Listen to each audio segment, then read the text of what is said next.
өйткені оған үй сала алмай қалуыңыз мүмкін.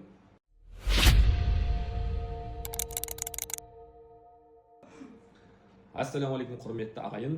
Жақсы көңіл күймен жаман көңіл күй жұқпалы. Біз жақсысын бірге таратайық. Сіздермен бірге Қуатбай Нұрлыбек.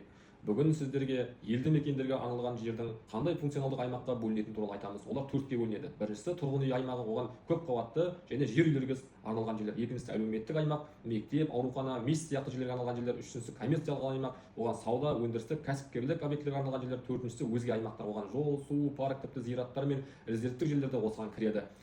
Сондықтан сіздің жеріңіз елді мекендерге арналған жерде орналасса да, оның қай аймаққа жататынын анықтап алып, өйткені оған үй сала алмай қалуыңыз мүмкін. Сондықтан біз осы елді мекендерге арналған жерлердің қай аймаққа жататыны туралы келесі жолы баяндайтын боламыз. Сондықтан парақшама тіркеліп, пікір қалдырып, лайк басыңыздар. Сіздермен бірге Қуатбай Нұрлыбек.